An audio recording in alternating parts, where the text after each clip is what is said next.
Would you have seen through all the lies? It's easy in this day and age to be untrusting, but in the time when stories like Beowulf or Lord of the Rings are set, it's not a simple thing to call someone a liar. It's an insult and something worthy of a fight. So can you really blame Gandalf for not seeing through all the lies, even after all the clues built up? Hey everybody, welcome to Aude and Tulava, where we are walking our way through Tolkien's Legendarium. Today is part 3 of Book 2, Chapter 2, The Council of Elrond. Let's dive in. Oh, and don't forget to check the description for some of my favorite versions of the books. Really does help the channel. All right, now let's dive in. So we just heard Bilbo's story finishing with Frodo wondering what happened to Gandalf. Luckily, Galdor from the Grey Havens is here to speak up too. "You speak for me also," he cried, and turning to Elrond, he said, "The wise may have good reason to believe that the Halfling's Trove is indeed the great ring of long debate. Unlikely though that may seem to those who know less. But may we not hear the proofs? And I would ask this also, what of Saruman? He has learned in the lore of the rings, yet he is not among us. What is his counsel, if he knows the things that we have heard? Man, what would we do without Galdor to keep us on task, right? Definitely strikes me a bit odd that he's so distrusting. Aragorn made sure to let Boromir know when he was wrong. Elrond even chastised, albeit more with, more than a dash of hobbitry, Bilbo when he spoke out of turn. You don't think either of them, or maybe Gandalf, would have spoken up if they knew what the other was saying was completely untrue. Galdor was sent by Círdan, who, as far as we can tell, trusts Elrond and Gandalf. I mean, in the Silmarillion it says, "At the coming of Mithrandir entrusted to him Narya, the Ring of Fire." You would think Círdan's proxy would understand a bit more about who he's talking to, maybe. Gandalf even corrects him a little bit. "Some, Galdor," said Gandalf, "would think the tidings of Glóin and the pursuit of Frodo proof enough that the Halfling's Trove is a thing of great worth to the enemy." But putting the genius of Galdor behind him, Gandalf begins his story, almost kind of in an amusing way. I kind of read it like he's talking to himself, almost like just kind of muttering. "Some here will remember that many years ago, I myself dared to pass the doors of the necromancer in Dol Guldur, and secretly explored his ways and found thus that our fears were true. He was none other than Sauron, our enemy of old, at length taking shape and power again. Some too will remember also that Saruman dissuaded us from open deeds against him, and for long we watched him only. Yet at last, as his shadow grew, Saruman yielded, and the council put forth its strength and drove the evil out of Mirkwood. And that was in the very year of the finding of this ring. A strange chance, if chance it was." Even in this one paragraph, there's a lot to look at. The first thing that sticks out to me is that Saruman, whoever that is, because we don't know yet, I thought when I first read the book at least, tells them to basically hang out and just watch the big baddie, Sauron. Let's just see what he's gonna do. I mean, I guess that could be a decent plan, right? Call it reconnaissance, and you've got yourself a great idea. It's an interesting question, however. Do you move on him and keep him from gathering power, or wait to try and see what he's doing and thwart him that way? But if you move on him before he actually does anything, is that the moral thing to do? I mean, he was killed during the last alliance at the end of the Second Age, so maybe he answered for his crimes, or would it be all right to just go at him without being provoked? I don't really have answers on that, just a question that kind of came to me as I was writing the video. Love to hear your thoughts though, so let me know kind of how you feel about that in the comments below. But at the end of the paragraph, we have one of the most packed with meaning words in the book. Chance. "I'm willing to believe the Valar still work in Middle-earth during the Third Age, but whenever I see the word chance, I can't believe it was anyone but Eru Ilúvatar. But I want to take a second and look at why this timing at least was necessary. If we look at the tale of years, we see Saruman started looking in the Gladden Fields for the ring in 2851. Saruman discovers Sauron's servants are looking for the ring in the same area in 2939. The very next year is Bilbo's trip to the Lonely Mountain to visit Smaug. Luckily, Smeagol found the ring in the river in 2463 and hid in the Misty Mountains in 2470. So Saruman missed the ring by a mere 400 years. Sauron by a similar time. I think the why now is, really is twofold. One, Sauron is getting stronger, and because of Saruman, he's starting to consolidate power and search for the ring. He eventually captures Gandalf and interrogates him, so what's to stop him from figuring out what happened with his little trinket and having all the orcs in the Misty Mountains search for Gollum? It's time to move the ring from that miserable wretch. Number two is exactly because Sauron is getting stronger, but that isn't why Eru would intervene to move the ring. Sauron was getting stronger, and this semi-sentient ring started exerting its power to get back to Sauron. And here's where I can only see Eru stepping in. In the Silmarillion, Eru is talking to Melkor, who kept trying to mess up the music of the Ainur, and he says this, "And thou, Melkor, shalt see that no theme may be played that hath not its uttermost source in me. Nor can any alter the music in my despite. For he that attempteth this shall prove but mine instrument in the devising of things more wonderful, which he himself hath not imagined." And that is exactly what's happening, in my opinion. I don't necessarily think Eru decided the ring needed to get moved to Bilbo or, start working against Sauron or anything. He saw the ring starting to work on its own and just changed the outcome. The ring wanted to be found by someone else other than Gollum. Eru guides Bilbo's path. When you look at it, it shows an amazing understanding by Tolkien of the whole concept of free will. Of course, this is probably part of his upbringing in the Catholic faith. People are free to do as they will, but evil things can be turned by God, or Eru in this case, into things that are good and have value. Shall prove but mine instrument. Love it. Now, after taking a paragraph to lament the White Council being too late, Gandalf relays the big deception of Saruman. "At the worst," said he, "our enemy knows that we have it not, and that it still is lost. But what was lost may yet be found, he thinks. Fear not, his hope will cheat him. Have I not earnestly studied this matter? Into Anduin the Great it fell, and long ago, while Sauron slept, it was rolled down the river to the sea. There let it lie until the end." Sounds pretty simple, right? The flow of the river just took the metal ring all the way down to the sea. So we take a look at the map and realize that's hundreds and hundreds of miles away, with it never getting stuck in the mud or rock or anything. So we'll go back to the Silmarillion here again. And I can't take credit for this idea. Definitely stole it from Corey Olsen. Big surprise, Sauron is really telling the White Council that the Valar stepped in and helped them directly. We talked about Ulmo in the last video regarding the dream of Boromir. He's the king of the sea. In the first stage, it was said that the rivers were the fingers of Ulmo. He even essentially orchestrated the end of the first stage by himself. The actual story is pretty long, but he told Turgon to leave arms and armor by the sea, so when someone came wearing it, they would know the time had come. Tuor, son of Huor, was guided to those arms by Ulmo, appearing kind of like Triton in the storms and waves. Tuor went to Gondolin and was welcomed by Turgon because of the arms and armor he bore. Tuor married Idril, Turgon's daughter. Their son was Arendelle. All goes back to Aaron. You can see why I say Ulmo orchestrated the end of the first stage. So Saruman is invoking Ulmo here. Not the most powerful Vala, but probably the most involved. Even saying, "There let it lie until the end," to me brings to mind Maglor. He picked up a Silmaril, was burned by it, so he threw it in the sea and was lost forever. Not only is Saruman saying, "I did a lot of research and the thing is gone, man," he's saying the Valar took the ring so they could defeat Sauron on their own. It's a lie, clearly, but I think it's a good one considering the company. He would have been talking to Elrond and Galadriel and the other Istari who are Maya, just a step below Vala in the order of angelic beings. These are people who would believe Ulmo stepped in because they've experienced it before. Even though the lies are starting to build up, Saruman picked a couple that really placate the worries of the wise. Okay, so let's keep going here. Gandalf continues his own personal research. He decides to find Gollum and see what he can find out from him. Gollum escapes, but Gandalf just lets it lie. "From the first my heart misgave me, against all reason that I knew," said Gandalf, "and I desired to know how this thing came to Gollum and how long he had possessed it.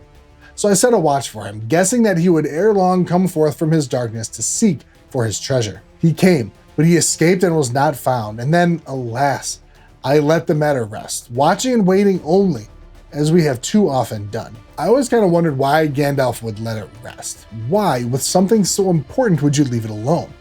Chance, if chance you call it. Check this out. Aragorn was 11 when Bilbo returned from Erebor with the ring. He meets Gandalf at 24, and at 26 takes on the guys at Thorongil and spends 23 years in Rohan and Gondor. So why chance? Well, why did Aragorn become Thorongil? My mind, it was training. At least, again, my mind. Aragorn needed to become a true warrior. He needed to learn from kings. And he learned from kings indeed. He tells Theoden he knew Thengel, his father. And in Appendix A, we learn Thorongil often counseled Ecthelion that the strength of the rebels in Umbar was a great peril to Gondor and a threat to the fiefs of the south that would prove deadly if Sauron moved to open war. And also, there was dismay in the city at the departure of Thorongil, and to all men it seemed a great loss. Gandalf needed to wait for Aragorn to finish his training, though I no doubt believe it was kind of in his subconscious that he knew. But the pieces start coming together. Gandalf travels to Gondor to study the scrolls and lore in the city because his suspicions about Bilbo's ring grows in his mind. He recalls Saruman's words. The 9, the 7, and the 3, he said, had each their proper gem. Not so the one. It was round and unadorned, as it were one of the lesser rings. But its maker set marks upon it that the skilled, maybe, could still see and read. And while searching through the old scrolls, he discovers writing in Isildur's own hand. The great ring shall go now to be an heirloom of the North Kingdom, but the records of it shall be left in Gondor, where also dwell the heirs of Elendil, lest the time comes when the memory of these great matters shall grow dim. It was hot when I first took it, hot as a gleed, and my hand was scorched, so that I doubt if ever again I shall be free of the pain of it. Yet even as I write, it is cooled, and it seemeth to shrink, though it loseth neither its beauty nor its shape. Already the writing upon it, which at first was as clear as red flame, fadeth, and is now only barely to be read. It is fashioned in the elven script of Eregion, for they have no letters in Mordor for such subtle work. But the language is unknown to me. I deem it to be a tongue of the Black Lands, since it is foul and uncouth. What evil it saith I do not know, but I trace here a copy of it, lest it fade beyond recall. The ring misseth maybe the heat of Sauron's hand, which was black and yet burned like fire. And so Gil-galad was destroyed, and maybe were the gold made hot again, the writing would be refreshed. But for my part, I will risk no hurt to this thing. Of all the works of Sauron, the only fair, it is precious to me, though I buy it with great pain. This scroll gives Gandalf more information about the ring and a way to test Bilbo's ring. But something else strikes us here. I think it's pretty safe to say Saruman read this scroll. But why wouldn't he tell the council? You'd think it would be important for everyone to share their information, except, Gandalf, obviously. It's just another lie, albeit of omission, on the pile for Saruman. Now, this next part is kind of, it's just pretty cool to me. Gandalf makes a bit of a sandwich. Let me explain. Right after he relates Isildur's scroll, he says, "For in the day that Sauron first put on the one, Celebrimbor, maker of the 3, was aware of him, and from afar he heard him speak these words, and so his evil purposes were revealed." And right after he speaks the words on the ring and gets closest thing to an actual rebuke we hear from Elrond, says this: "Out of the black years come the words that the smiths of Eregion heard, and knew that they had been betrayed." Sandwich. He said Sauron said these words. These are the words. Again, Sauron said these words. In episode 149 of Exploring Lord of the Rings, Corey brought up a good point.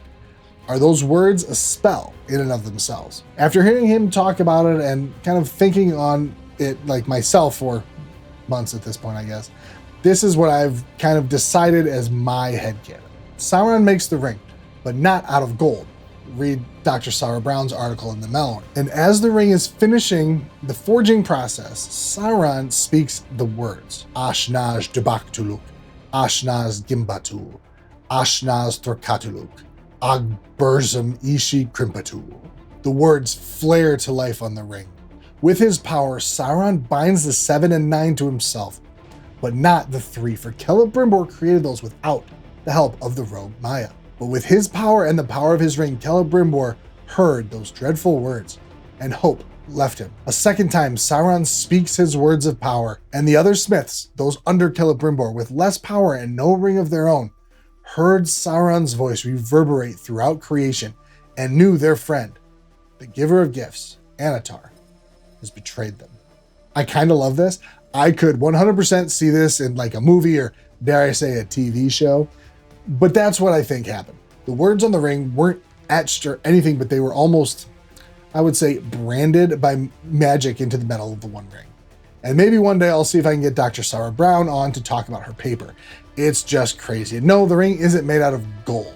And for a deep dive into the poem, make sure to listen to episodes 151, 152, and 153 of Exploring Lord of the Rings. Now, fast forward a few pages and Gandalf is talking with Radagast. Despite his misgivings of how things are going and the tone of Sauron's message, Gandalf goes to Orthanc. Now, what was that message? Said Radagast. And he told me to say that if you feel the need, he will help, but you must seek his aid at once, or it will be too late. Now, I'm not an English major, but that seems a little passive-aggressive to me. Can't you just hear it kind of drip off that, well, if you feel the need? So he'll help, and time is so short that he needs to he needs to get help right away, but he can't leave his cozy little home. If it's really that important, wouldn't, he be doing something a bit more drastic than just telling that guy, Radagast, to go look for that other guy, Gandalf? Obviously, we all know it's a trap, and Gandalf is clearly under a lot of stress, but man, after all the other lies, this seems like a fairly poor ploy by Saruman. Hey, I know you're suspicious of me enough not to tell me everything, but you should definitely come hang out in my crib. We'll share a beer, have a few laughs. And of course, when Gandalf gets to Orthanc, besides immediately feeling ill at ease, he sees Saruman wearing a ring on his finger. And Tolkien writes this part so well. Listen to how powerful the last line is. This is Gandalf. But I rode to the foot of Orthanc and came to the stair of Saruman. And there he met me and led me up to his high chamber. He wore a ring on his finger. Tolkien does this throughout his writings, and it's insanely powerful. Listen to this from the Silmarillion speaking of Finarfin. Thus he came alone to Angband's gates, and he sounded his horn, and smote once more upon the brazen doors, and challenged Morgoth to come forth to single combat. And Morgoth came. This one's a little bit shorter, only 3 words, but there's just so much behind it. And Gandalf's phrase is, in my opinion, no different. We just got done talking about the Great Rings, the Elven Smiths made, and the One Ring Sauron made to ensnare them all. And here we have the head of the White Council, the wisest of the wise, suddenly with a ring on his finger. Saruman has clearly been trying to emulate the Elven Smiths of Eregion, destroyed by Sauron. At this point, I have no doubt his reason was not to preserve or to truly create. His purpose was to daunt, control, use. And I think Gandalf says that here to point out relatively subtly, this is how Saruman strayed from the path of wisdom. The Istari were sent to Middle-earth not to enslave or control. In fact, they weren't even truly supposed to use their full power. They were sent there to thwart and help. But Saruman here is deluded. He even goes on his own monologue. As Gandalf says, he drew himself up then and began to declaim as if he were making a speech long rehearsed. And the delusion cannot be more apparent when he says, why not?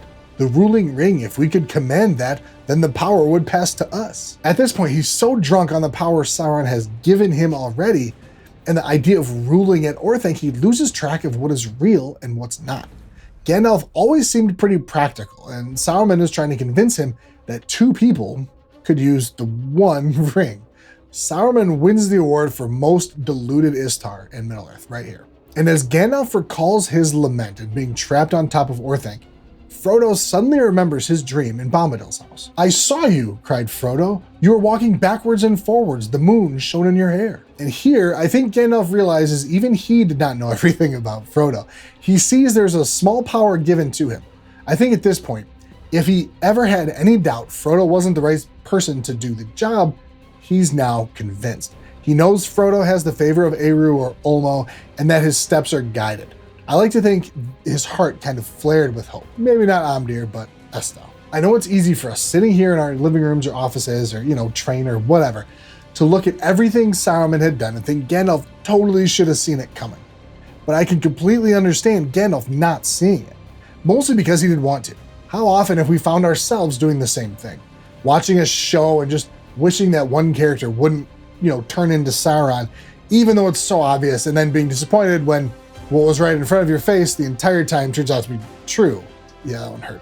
Gandalf finishes his heroic tale of escaping Orthanc, fighting the Nazgul on Weathertop, and pulling 4 of them away, otherwise Frodo may not have survived, and finishes his tale with this. Well, the tale is now told, from first to last. Here we all are, and here's the ring. But we have not yet come any nearer to our purpose. What shall we do with it? And that is the question we will answer next week when we conclude the Council of Elrond.